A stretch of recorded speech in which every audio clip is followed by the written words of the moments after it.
اسلام کو رمضان المبارک کی خوشیاں مبارک ہو۔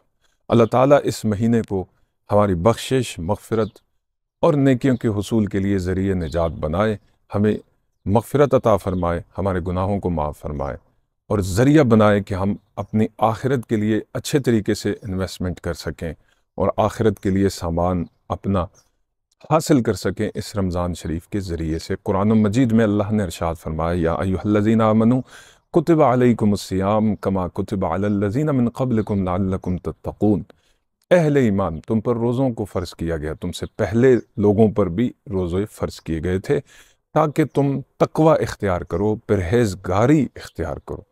نبی رحمت صلی اللہ علیہ وسلم نے ارشاد فرمایا کہ اللہ رب العزت ارشاد فرماتا ہے، الصوم لی وانا اجزی بہ، کہ روزہ میرے لیے ہے اور میں ہی اس کی جزا دینے والا ہوں۔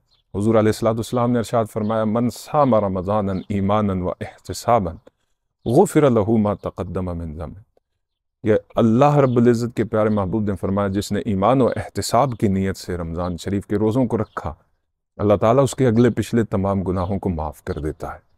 لیکن یاد رکھیے، جو کبیرہ گناہ ہے، یعنی اگر آپ نے کسی کا حق کھایا ہے، کسی کی غیبت کی ہے، اور بڑے ایسے گناہ کے جو بندوں سے ریلیٹڈ ہیں اور بغیر ان سے معافی مانگے یا اس نقصان کا ازالہ کیے وہ گناہ معاف نہیں ہوں گے۔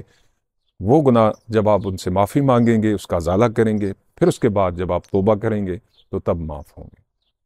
سرور عالم صلی اللہ علیہ وسلم نے ارشاد فرمایا، جو شخص زمین پر روزہ رکھ کر اللہ کی رضا کے لیے چلتا پھرتا ہے تو کائنات کی ہر چیز، ہر مخلوق اس کی بخشش کے لیے دعا کرتی ہے۔ سمندر میں مچھلیاں، آسمانوں پر تیرتے بادل اور درخت، حجر شجر، یہ تمام چیزیں جہاں جہاں اللہ نے پیدا کی ہیں، حتیٰ کہ کنکریاں بھی، پتھر بھی روزہ دار شخص کے لیے مغفرت کی دعا کرتے ہیں۔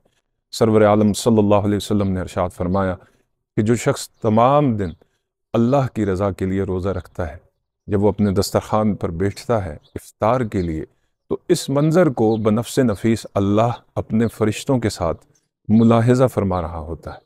حضور نے فرمایا، اللہ فرشتوں سے کہتا ہے کہ یہ وہ انسان ہے جس کے بارے میں تم کہتے تھے کہ یہ زمین پر فساد کرے گا، خون ریزیاں کرے گا۔ اب دیکھو، تمام دن میرے حکم کے مطابق اس نے اپنے آپ کو بھوک اور پیاس سے بچائے رکھا، اپنی خواہشات کو ترک کیے رکھا۔ اب دیکھو، یہ میرے حکم کے مطابق اس وقت افطار کرے گا جب میرا حکم ہوگا۔ اے فرشتوں، بتاؤ اب کیا کہتے ہو؟ فرشتے کہتے ہیں، یا رب العالمین، تیری شان ہی نرالی ہے۔ تو رب کریم ارشاد فرماتا ہے، گواہ رہو، میں نے ان تمام روزہ داروں کو بخش دیا ہے۔ اللہ تمام اہل اسلام کو